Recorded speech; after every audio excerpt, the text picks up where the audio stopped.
Hai, masih bersama saya, Mr. Z, bicara.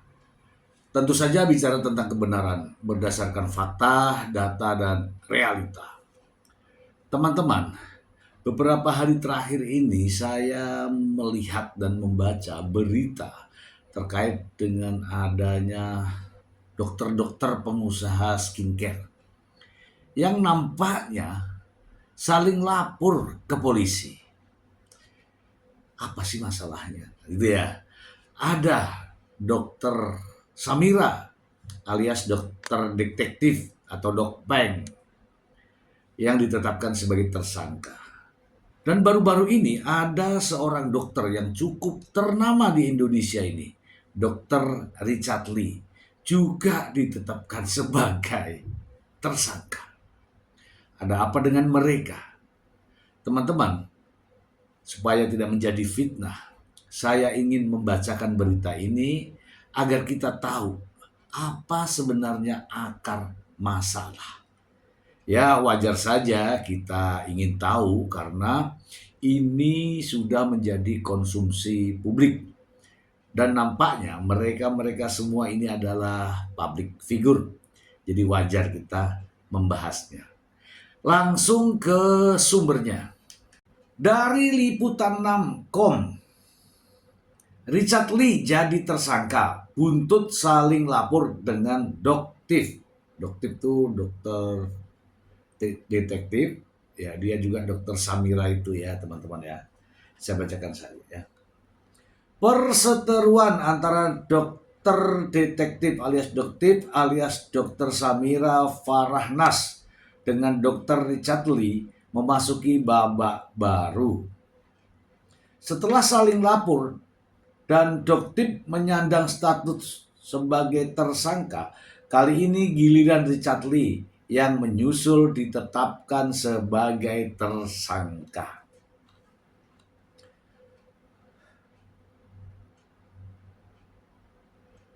Richard Lee dilaporkan dalam kasus dugaan pelanggaran perlindungan konsumen terkait produk dan treatment kecantikan. Perkara tersebut terregister dengan nomor LPB 7317/12/2024. 2024. SPKT Polda Metro Jaya 2024, berarti sudah 1 tahun yang lalu. Kapsudit Penmas Bid Humas Polda Metro Jaya, Kombes Pol Renal Simanjuntak menyampaikan, penetapan tersangka Richard Lee dilakukan pada 15 Desember 2025. Kami sampaikan penetapan tersangka itu dilakukan penetapan tanggal 15 Desember 2025 pada saudara LRL Richard Lee. Setelah penetapan tersangka, penyidik langsung melayangkan surat pemanggilan pertama terhadap Richard Lee pada 23 Desember 2025. Namun dia tidak memenuhi panggilan pemeriksaan tersebut dan menyampaikan kepada penyidik akan hadir pada tanggal 7 Januari besok berarti ya 2026.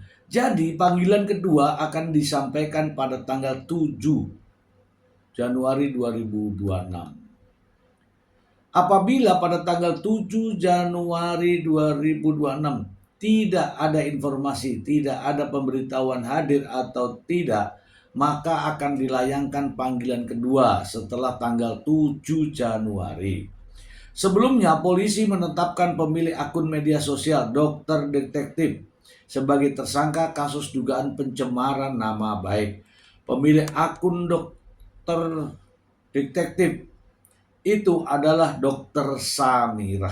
Ini sama-sama dokter dan sama-sama berusaha ya, di bidang skincare. Inilah masalahnya.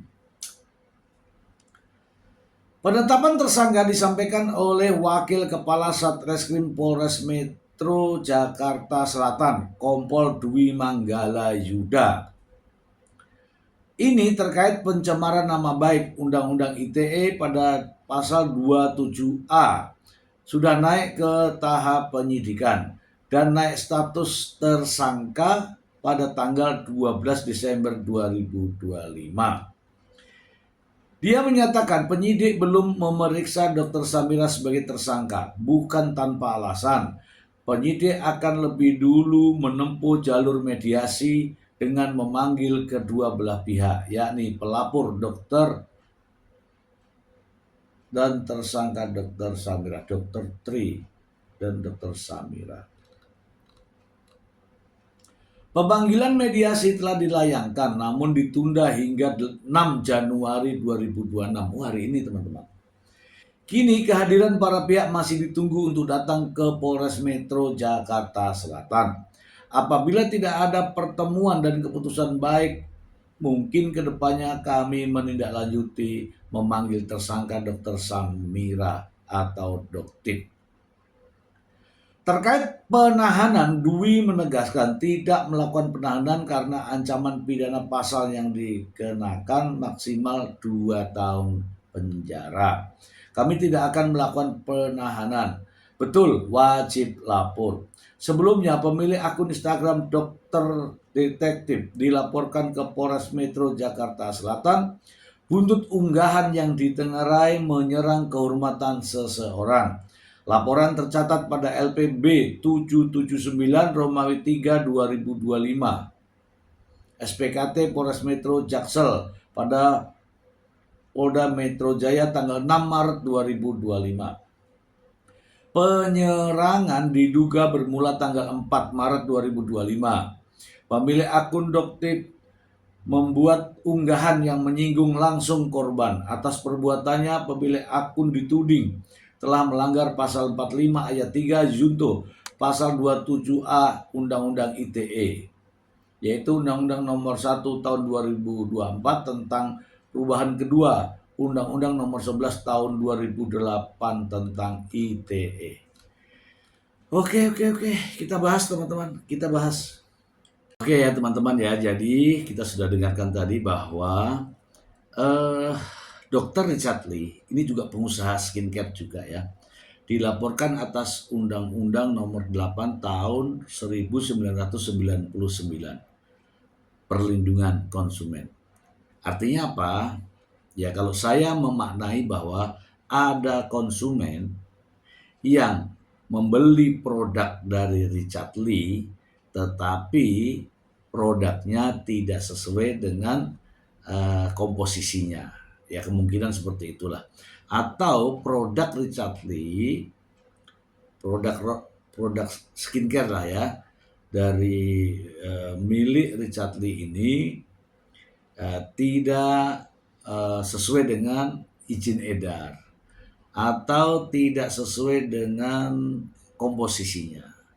Begitulah kira-kira ya. Ini kalau undang-undang perlindungan kita tidak bisa mendengarkan tadi pasal berapa ya, pasal berapa. Yang jelas kalau terkait dengan undang-undang perlindungan konsumen adalah ada konsumen yang membeli barang tetapi hasilnya atau komposisinya tidak sesuai yang tertulis. Begitulah kira-kira. Dan ini dilaporkan oleh dokter detektif, gitu loh, dokter detektif terkait dengan perlindungan konsumen. Nah kira-kira ini, apakah dokter ini sebagai konsumen atau hanya sebagai yang mereview produk? Ya kita tidak tahu, kita tunggu saja prosesnya seperti apa. Dan akhirnya penyidik telah menetapkan Dr. Richard Lee sebagai tersangka. Ya kalau sudah menetapkan sebagai tersangka, minimal polisi atau penyidik ini telah mendapatkan ya 2 alat bukti. Minimal ya 2 alat bukti.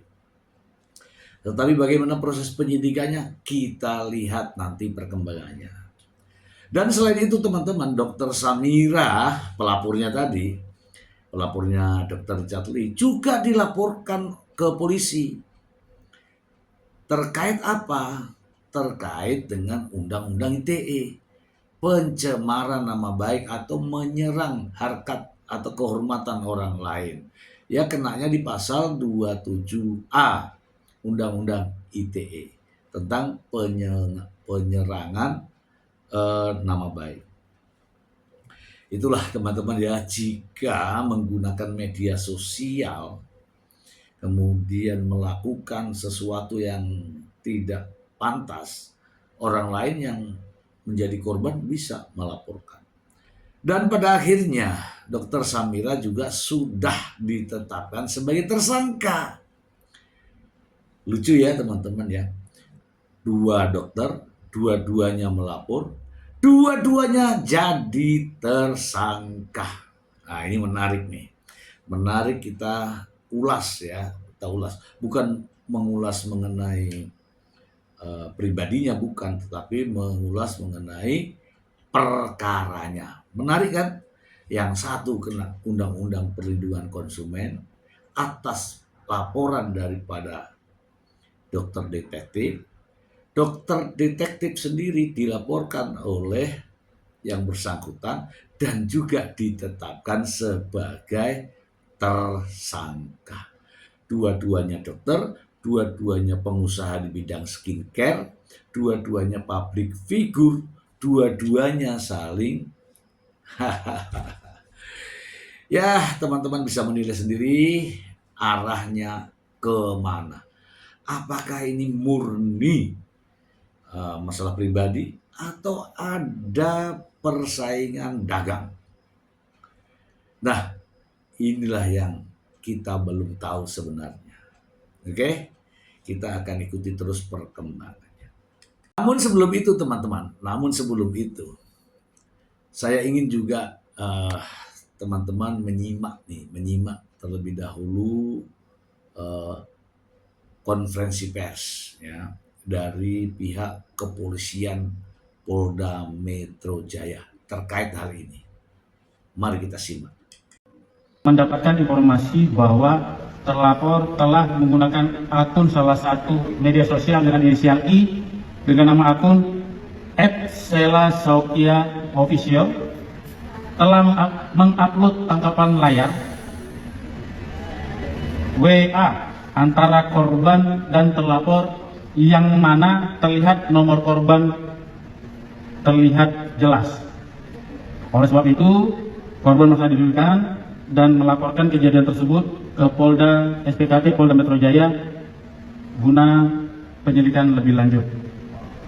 Ya, untuk langkah-langkah yang sudah dilakukan oleh kawan-kawan penyelidik, ya, kami dapat sampaikan saat ini, ulangi kawan-kawan penyidik, saat ini perkara tersebut sudah dalam tingkat penyidikan karena telah dilakukan gelar perkara naik sidik tertanggal 23 Oktober 2025. Dan saat ini sedang melengkapi administrasi penyidikan, kemudian sudah mengirimkan SPDP, ya, telah melakukan pemeriksaan terhadap korban dengan inisial saudari S pada hari Kamis tanggal 20 November 2025, telah melakukan pemeriksaan terhadap saudari inisial EH pada hari Kamis tanggal 20 November 2025, kemudian telah melakukan pemeriksaan terhadap saudari SHN pada hari Kamis tanggal 27 November 2025, dan telah melakukan penyitaan terhadap barang bukti dari pelapor saudari S dan telah melakukan penyitaan barang bukti dari saudari EH. Jadi rencana tindak lanjut yang mana ke depan penyidik akan melakukan pemeriksaan terhadap saudari SS dari RF. Mungkin teman-teman tertawa ini ya. Mungkin coba sebelumnya dokter detektif ini sudah juga ditetapkan sebagai tersangka ya atas laporan dokter juga, Dokter Andreas di Polda Sumatera Utara. Tersangka, ya kan? Lucu kan? Coba nih, sama-sama dokter, iya kan? Kemudian sama-sama pengusaha skincare, iya nggak? Kemudian sama-sama saling lapor, iya kan? Kemudian sama-sama ditetapkan sebagai tersangka. Dan masih ingat ya, ini Dr. Richard Lee juga pernah menjalin hubungan bisnis mungkin ya dengan Nikita Mirzani. Iya kan? Nah, Dokter Samira ini, dokter detektif ini juga pernah, ya kemarin kan kita lihat ya, berhubungan dengan dengan Nikita Mirzani. Ada, mungkin teman-teman tertawa. Coba diurut-urutkan ya. Sama-sama dokter, sama-sama usaha skincare, ya kan? Sama-sama melapor, sama-sama tersangka, dan sama-sama kenal dengan Nikita Mirzani. Ya itu aja, sekedar informasi untuk Anda. Mudah-mudahan ya informasi ini bermanfaat, dan saya akan terus mengulas persoalan ini. Bukan persoalan pribadinya, tetapi perkaranya. Karena menarik ya teman-teman ya. Sama-sama dokter loh, sama-sama pengusaha skincare, sama-sama pernah kenal dengan Nikita Mirzani. Ada apa dengan mereka ini? Oke, kita akan ulas terus ya perkembangannya nanti. Semoga informasi ini bermanfaat untuk Anda. Terima kasih.